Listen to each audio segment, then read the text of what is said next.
سابقہ درس میں اللہ رب العزت نے فاسقین کی علامات ارشاد فرمائیں۔ آج کی آیت مبارکہ میں اللہ رب العزت نے کچھ نعمتوں کا آگے ذکر فرمایا، کچھ نعمتوں کا جو اللہ نے ذکر فرمایا تھا، اے لوگو اللہ کی عبادت کرو کہ اللہ نے تمہارے لیے آسمان سے پانی برسایا، آسمان کو چھت بنایا، زمین کو فرش بنایا، پانی برسانے کے بعد تمہارے لیے طرح طرح کے انواع و اقسام کے پھل پیدا فرمائے۔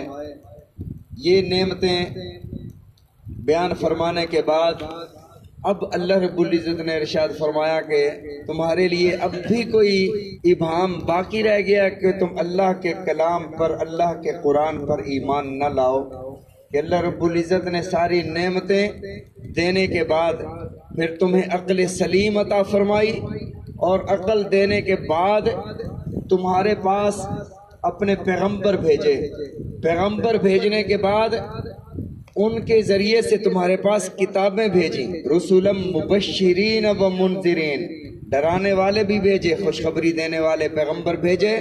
فرمایا انا انزلنا الیک الکتاب، تمہارے پاس اپنی طرف سے کتابیں نازل فرمائیں، عقل بھی عطا فرمائی۔ کیف تکفرون، کیسے اب تم انکار کرتے ہو؟ حضرت امام ابو حنیفہ رحمۃ اللہ علیہ فرمایا کرتے تھے کہ اگر کوئی ایسا انسان جو صحراؤں میں رہتا ہو، جو پہاڑوں پر رہتا ہو، اس کے پاس کوئی پیغمبر، کوئی رسول، کوئی اللہ کا پیغام پہنچانے والا، اللہ کی وحی پہنچانے والا نہ پہنچا ہو، پھر بھی اللہ اس سے توحید کے متعلق سوال فرمائیں گے، توحید کے متعلق، نماز روزے کے احکام کے متعلق نہیں، اعمال کے متعلق نہیں، بلکہ صرف توحید کے متعلق کہ بھی اس کائنات کو بنانے والا کون ہے۔ کیونکہ اللہ نے جو عقل عطا فرمائی، یہ عقل بتاتی ہے کہ یہ جو آسمان پر ستارے چمک رہے ہیں، وَلَقَدْ زَيَّنَّا السَّمَاءَ الدُّنْيَا بِمَصَابِيحَ، آسمان دنیا کو ستاروں سے، چراغوں سے جگمگا دیا۔ یہ آسمان تمہیں بتاتا ہے کہ رب کی ذات موجود ہے۔ فرمایا کیسے انکار کرتے ہو؟ کیف تکفرون، اللہ کا کیسے انکار کرتے ہو؟ وَكُنْتُمْ أَمْوَاتًا، حالانکہ تم اس سے پہلے مردہ تھے، نہیں تھے، تم کل عدم تھے، عدم سے وجود میں اللہ تمہیں لایا۔ فرمایا ثم خلقنا النطفة علقة، قطرہ آب تھے، یہ عام پانی کا قطرہ بھی نہیں، من ماء مہین، اہانت والا، ایسا پانی جس سے تم نفرت کرتے ہو، لگا رہنا کپڑوں پر پسند نہیں کرتے۔ فرمایا ایسے پانی سے تمہیں پیدا فرمایا۔ ثم خلقنا النطفة علقة، پھر اس نطفے کو جمع ہوا خون بنایا۔ ثم خلقنا العلقة مضغة، پھر اس جمع ہوئے خون کو لوتھڑا بنایا۔ ثم خلقنا العلقة مضغة، پھر اس لوتھڑے کو گوشت بنایا، گوشت بنانے کے بعد پھر اس کو ہڈی بنایا، پھر فَكَسَوْنَا الْعِظَامَ اللَّحْمَ، پھر اس ہڈی کے اوپر گوشت چڑھایا۔ فرمایا کہ ایسا والا کوئی کر سکتا ہے؟ ثُمَّ أَنشَأْنَاهُ خَلْقًا آخر، پھر اللہ نے تمہیں ایک عظیم انسان بنا دیا، اور ساتھ ارشاد فرما دیا لَقَدْ خَلَقْنَا الْإِنسَانَ فِي أَحْسَنِ تَقْوِيمٍ، ساری کائنات میں جتنی بھی مخلوق اللہ نے پیدا فرمائی، کسی مخلوق کو ایسا خوبصورت نہیں بنایا۔ فرمایا ایسا خوبصورت جتنا خوبصورت اس انسان کو بنایا۔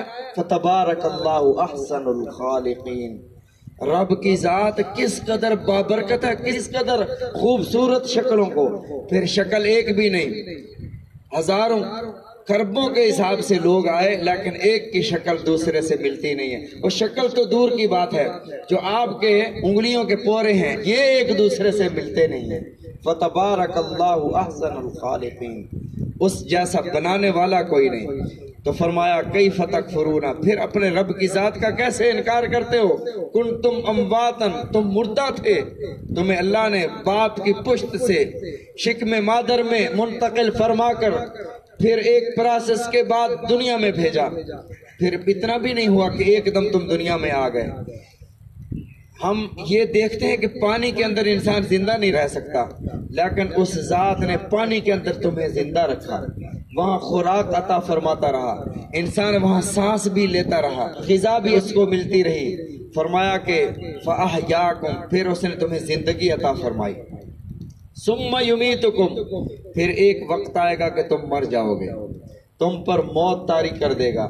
اولاد پاس بیٹھی ہے، کچھ کر نہیں سکتے، ہاں اتنا کہتے ہیں یار ہے کوئی جھاڑ پھونک والا، اسے بلاؤ، اس کو کوئی دم ہی کر دے، تکلیف میں ہے۔ فلولا اذا بلغت الحلقوم، فرمایا کہ جب تمہاری روح حلقوم تک پہنچتی ہے، آس پاس بیٹھے سارے لوگ، دوست، رشتہ دار، قریبی عزیز، بیٹے، والد کی ناک ٹیڑھی ہو رہی ہے، سانس نکل رہی ہے، حلقوم تک پہنچی۔ فلولا اذا بلغت الحلقوم وانتم حینئذ تنظرون، بے بسی کی حالت میں تم اسے دیکھ رہے ہوتے ہو کہ یار کیا کریں، کچھ کر نہیں سکتے ہو۔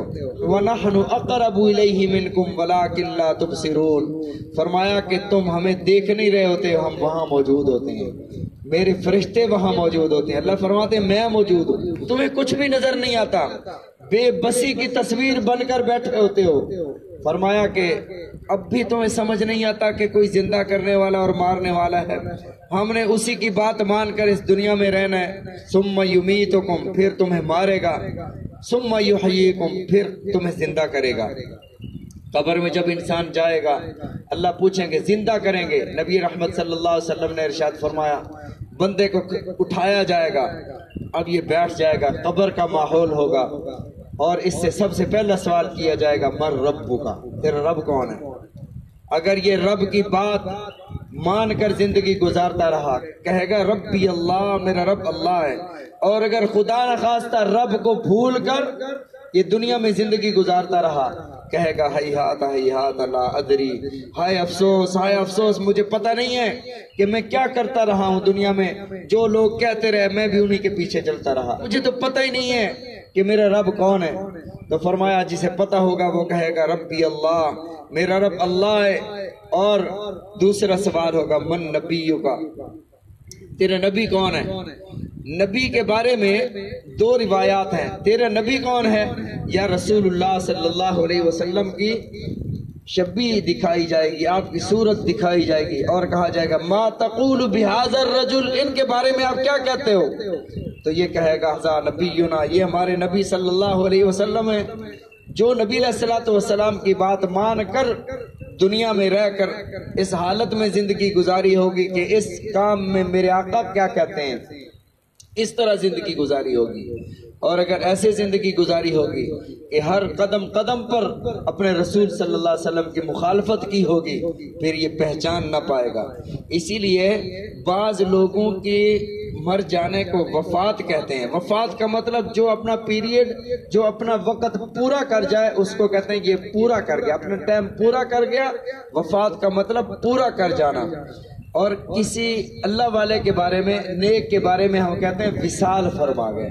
وصال کا مطلب محبوب کی محبوب سے جب ملاقات ہو، اس ملنے کو وصال کہا جاتا ہے۔ تو مومن جب قبر میں جاتا ہے اس کی اپنے محبوب سے ملاقات ہوتی ہے تو ہم کہتے ہیں وصال فرما گئے۔ تو فرماتے ہیں تیسرا جملہ ما دینوں کا، تیرا دین کیا ہے؟ ہندو لوگ اعتراض کرتے ہیں کہ دیکھو جی ہمارے دین کو اسلام دین ہی نہیں کہتا۔ دین نہیں کہتا، یقیناً نہیں کہتا، کیونکہ اللہ نے جو دین بنایا ہے ان الدین عند اللہ الاسلام، اللہ کے ہاں دین صرف اسلام ہے، اور کوئی مذہب نہیں، اور کوئی دین نہیں۔ فرمایا وَمَن يَبْتَغِ غَيْرَ الْإِسْلَامِ دِينًا فَلَن يُقْبَلَ مِنْهُ۔ رسول اللہ صلی اللہ علیہ وسلم کی نبوت اور رسالت کے بعد، آپ کی بعثت کے بعد، اگر کوئی اللہ کے ہاں کوئی اور دین لے کر گیا، اللہ کے ہاں پہنچا، اللہ نے پوچھا جی کس دین پر آئے ہو؟ کہتا ہے میں عیسائی ہوں، تیرے عیسیٰ کا کلمہ پڑھ کے آیا ہوں۔ رسول اللہ صلی اللہ علیہ وسلم کی بعثت کے بعد اگر یہ آپ کا دین پہنچا ہے پھر اس نے قبول نہیں کیا، اللہ فرماتے ہیں وَمَن يَبْتَغِ غَيْرَ الْإِسْلَامِ دِينًا، دین اسلام کے علاوہ بندہ کوئی اور دین لے کر آیا اللہ کی بارگاہ میں فَلَن يُقْبَلَ مِنْهُ، اللہ قبول نہیں فرمائیں گے۔ عیسائی ہے جہنم میں جا۔ رسول اللہ صلی اللہ علیہ وسلم نے ارشاد فرمایا لَوْ كَانَ مُوسَىٰ حَيًّا، اگر آج موسیٰ زندہ ہوتے میری اتباع کے علاوہ انہیں کوئی چارہ نہ ہوتا۔ وہ خوش قسمت امتی ہو، امت کو یہ خوشخبری ہے کہ ہم رسول صلی اللہ علیہ وسلم کے امتی ہیں۔ موسیٰ علیہ السلام جیسا پیغمبر بھی اگر زندہ ہوتا تو اسے بھی حکم ہوتا کہ محمد رسول اللہ صلی اللہ علیہ وسلم کی اتباع کریں۔ تو فرمایا وَهُوَ فِي الْآخِرَةِ مِنَ الْخَاسِرِينَ، قیامت کے دن یہ نقصان اٹھانے والوں میں ہوگا جو اللہ کے پاس کوئی دین اسلام کے علاوہ کوئی اور دین لے کر گیا۔ آگے اللہ نے فرمایا ثُمَّ يُحْيِيكُمْ، قبر میں زندہ کرنے کے بعد فرمایا ثُمَّ إِلَيْهِ تُرْجَعُونَ، جس قدر بھاگ لو، جو کر لو، تم نے اللہ کے سامنے کھڑے ہونا ہے، تم نے اللہ کا سامنے کھڑے ہو کر حساب دینا ہے۔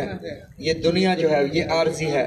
رسول اللہ صلی اللہ علیہ وسلم نے ارشاد فرمایا لیس منکم یقربکم الی الجنہ، کوئی شے ایسی نہیں جو تمہیں جنت کے قریب کر دے، نہ کوئی شے ایسی ہے جو جہنم سے تمہیں دور کر دے۔ میں نے وہ ساری چیزیں تمہیں بتا دی ہیں، اب تمہاری مرضی ہے کہ تم اللہ کے نافرمان بن کر تم اللہ کی بارگاہ میں حاضر ہوتے ہو یا اللہ کے فرما بردار بن کر اللہ کے پاس حاضر ہوتے ہو۔ یہ سانس ہے نا، پتہ ہی نہیں چلے گا، دفعتاً واحدہ، ایک لمحے میں جان نکل جائے گی اور لوگ دیکھتے رہ جائیں گے کہ یہ ہوا کیا ہے۔ اور پھر جب وہ بندہ اس دنیا سے چلا جاتا ہے کأن لم تغن بالامس، ایسے لگتا ہے جیسے یہ دنیا میں رہتا ہی نہیں تھا۔ تو اپنی زندگی کو سنوار جاؤ، قدم قدم پر اللہ رب العزت نے آخرت کی یاد دلائی ہے۔ لوگوں آخرت کو یاد کرو، 100 سال، صرف 100 سال پیچھے چلے جاؤ۔ 100 سال پہلے یہ زمین تو موجود تھی نا، اس دھرتی پر ہمارے ان مکانوں میں کوئی اور لوگ رہا کرتے تھے۔ 100 سال کے بعد آج بھی جو بچہ پیدا ہوا ہے، تصور کرو، آج بھی جو بچہ پیدا ہوا ہے 100 سال کے بعد وہ اس دنیا میں نہیں ہوگا، اور ان مکانات میں، ان گلیوں پر، ان راستوں میں کوئی اور لوگ چل رہے ہوں گے، کوئی اور رہ رہا ہوگا، اور ہم قبروں میں پڑے ہوں گے۔ 2023 ہے، 1923 والے لوگ آج کوئی بھی زندہ نہیں ہے۔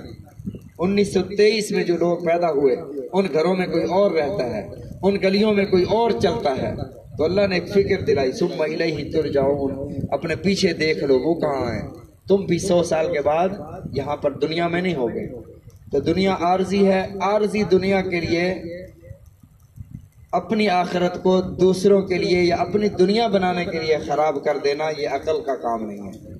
اللہ رب العزت سے جس قدر ہو سکے مغفرت کی دعا کیا کیجئے کہ اللہ مغفرت فرما، میری مغفرت فرما۔ امام المحدثین حضرت ابو ہریرہ رضی اللہ تعالیٰ عنہ وہ صحابی ہیں کہ تمام صحابہ میں سب سے زیادہ اللہ کے نبی صلی اللہ علیہ وسلم کے فرامین امت تک پہنچانے والے امام المحدثین حضرت ابو ہریرہ ہیں۔